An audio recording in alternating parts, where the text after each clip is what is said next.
इस वीडियो में हम बात करेंगे पास्ट परफेक्ट कंटिन्यूस टेंस के बारे में।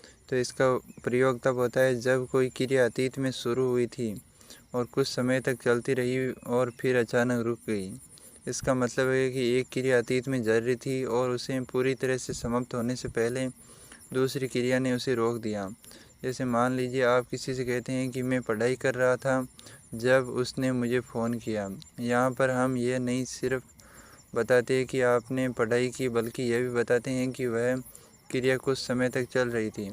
ज़्यादा आसान शब्दों में जैसे पास्ट परफेक्ट कंटिन्यूस टेंस ये बताता है कि कोई काम कुछ समय तक चलता रहा था और किसी दूसरी क्रिया ने उसे बीच में रोका। इसके स्ट्रक्चर कैसे हैं कि इसके अंदर क्या आते हैं, अफर्मेटिव, नेगेटिव और इंटरोगेटिव, तीन प्रकार के वाक्य आएंगे। अफर्मेटिव के अंदर subject plus had been plus verb की ING form plus object. Example जैसे I had been reading for an hour before the phone rang, यानी मैं 1 घंटे से पढ़ रहा था जब फ़ोन की घंटी बजी। नेगेटिव के अंदर क्या होता है, subject plus had not been plus verb ING plus object. यानी example she had not been waiting for long when the bus arrived. Interrogative के अंदर क्या होगा, had plus subject plus been plus verb की ING form plus object. Example जैसे had you been studying when I called you.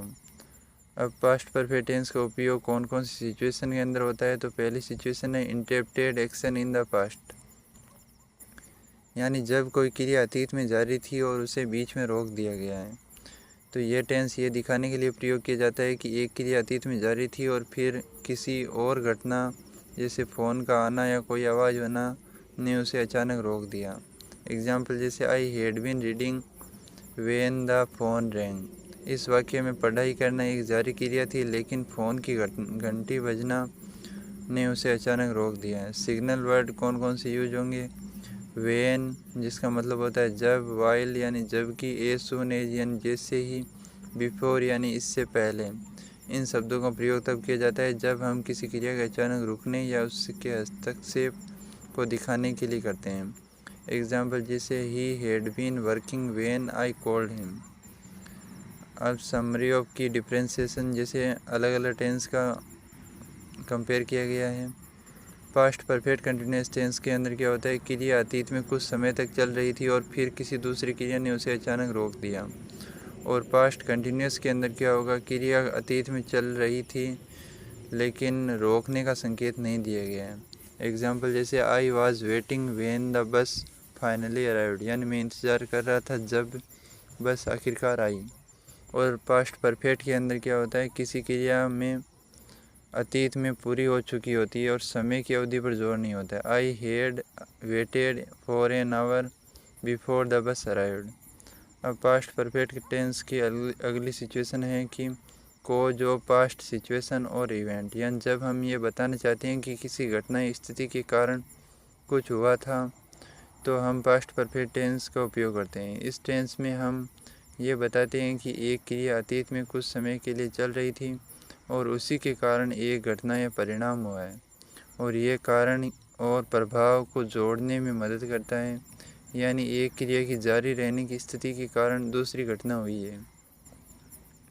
इसका main focus रहता है duration of the action और कॉज एंड इफेक्ट, यानी उस क्रिया के परिणाम पर ज़्यादा फोकस रहता है। एग्जाम्पल जैसे he was tired because he had been running for an hour, यानी वह थका हुआ था क्योंकि वह 1 घंटे से दौड़ रहा था। तो ये वाक्य ये बताता है कि थकावट होने के कारण दौड़ना था जो 1 घंटे से चलती रही है। पास्ट परफेक्ट कंटिन्यूस टेंस का उपयोग ये बताने के लिए किया जा रहा है कि वह क्रिया कुछ समय के लिए चल रही थी और उसके कारण परिणाम उत्पन्न हुआ है। इसके लिए कौन कौन सिग्नल वर्ड का उपयोग होता है, बिकॉज जिसका मतलब होता है क्योंकि यानी कारण बताने के लिए, एज कारण जोड़ने के लिए, सिंस जब किसी क्रिया का आरंभ स्पष्ट रूप से किया जा रहा हो, फॉर यानी समय की अवधि को बताने के लिए, एज रिजल्ट परिणाम बताने के लिए। एग्जाम्पल जैसे he had been working all day because he needed to finish the project, यानी वह पूरे दिन काम कर रहा था क्योंकि उसे प्रोजेक्ट पूरा करना था। She had been waiting for hour as a result she was feeling exhausted, यानी वह घंटों से इंतज़ार कर रही थी और परिणाम स्वरूप वह थकी हुई महसूस करे। अब दूसरे टेंस के साथ कंपैरिजन करें तो पास्ट परफेक्ट कंटिन्यूस के अंदर क्रिया चल रही थी और उसका एक परिणाम हुआ है, और प्रेजेंट परफेक्ट के अंदर क्या होता है, परिणाम के बारे में बताते हैं लेकिन समय की अवधि का जिक्र नहीं करते हैं। जैसे she has been working hard lately. और पास्ट कंटिन्यूस के अंदर अतीत में एक जारी क्रिया की जानकारी देते हैं लेकिन कारण और परिणाम की जानकारी नहीं दी जाती है। जैसे he was reading when I called. और पास्ट परफेक्ट के अंदर क्या होता है, अतीत में पूरा होने वाली क्रिया की जानकारी दी जाती है लेकिन समय की अवधि पर जोर नहीं दिया जाता है। एग्जाम्पल जैसे she had worked for 2 hour when I called. अब अगली सिचुएशन है emphasis on ongoing nature on past action. यानी जब हम ये बताना चाहते हैं कि कोई क्रिया अतीत में एक लंबे समय तक जारी थी और तब हम पास्ट परफेक्ट टेंस का उपयोग करते हैं। इस टेंस में हम किसी क्रिया की समय की अवधि पर जोर देते हैं, ये दिखाने के लिए कि वह क्रिया कुछ समय के लिए जारी रही थी और फिर किसी अन्य घटना या स्थिति से प्रभावित हुई है। एग्जाम्पल जैसे she had been studying for 5 hour when I called her. यानी ये वाक्य बताता है कि पढ़ाई करना एक लंबे समय तक जारी क्रिया थी, 5 घंटे यहाँ पर बताया गया है, और तब तक वह जारी थी जब तक मैंने उसे फ़ोन किया।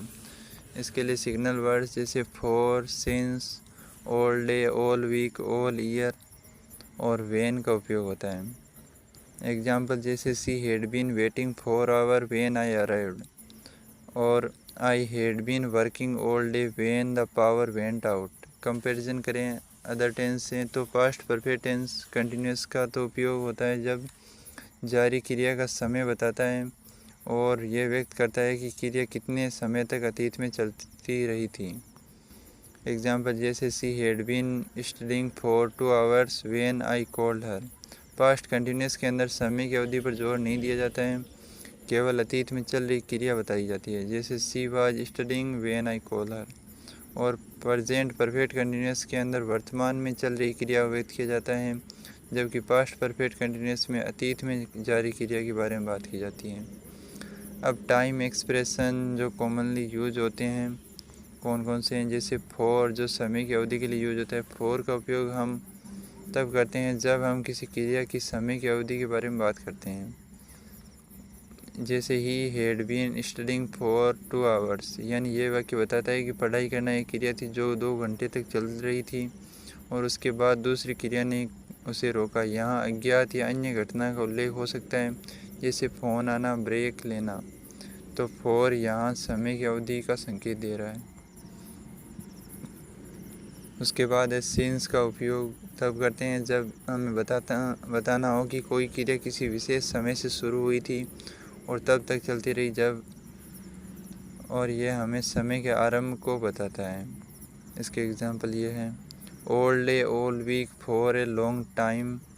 इनका उपयोग इस प्रकार के संकेत शब्दों का उपयोग तब किया जाता है जब हम बताना चाहते हैं कि कोई क्रिया पूरे दिन, पूरे सप्ताह और लंबे समय तक जारी रही है। तो ये इसके एग्जांपल हैं। उसके बाद additional time expression in the past perfect continuous. Before का उपयोग तब किया जाता है जब हम बताते हैं कि कोई क्रिया एक निश्चित समय से पहले जारी थी, और बाय द टाइम का उपयोग तब होता है जब हम बताते हैं कि कोई क्रिया एक निश्चित समय तक जारी रही थी, और व्हेन का उपयोग तब किया जाता है जब हम बताते हैं कोई क्रिया निश्चित समय तक जारी रही थी और फिर अचानक कुछ और हुआ। Advance use of past perfect continuous reported speech के अंदर इसका उपयोग होता है, यानी जब हम किसी व्यक्ति द्वारा कही गई बात को दूसरे व्यक्ति के सामने बयान करते हैं। जब हम किसी की बात रिपोर्ट करते हैं तो पहले की गई होती है, तो हम पास्ट परफेक्ट टेंस का उपयोग कर सकते हैं। यह टेंस बताता है कि किसी क्रिया की निरंतरता अतीत में किस समय तक जारी रही थी। जब हम किसी की बात को रिपोर्टेड स्पीच में कहते हैं तो हम उस व्यक्ति के शब्दों को अतीत में बदल देते हैं। पास्ट परफेक्ट टेंस का उपयोग ये दर्शाने के लिए किया जाता है कि कोई क्रिया अतीत में कुछ समय के लिए जारी थी और उसका संदर्भ भी दी जाती है। डायरेक्ट स्पीच जैसे he said I had been working for hour before I took a break. इसे रिपोर्टेड स्पीच के अंदर कैसे बोलेंगे, he said that he had been working for an hour before he took have a break, यानी had been working यहाँ पर आ गया। यहाँ पर हैड बीन वर्किंग का उपयोग किया गया जो पास्ट परफेक्ट कंटिन्यूअस टेंस बताता है कि वह काम काफ़ी समय से कर रहा था और फिर उस काम के बाद ब्रेक लिया। उसके बाद अगली सिचुएशन है expressing repeated action in the past, यानी अतीत में बार बार होने वाली क्रिया के लिए भी इसका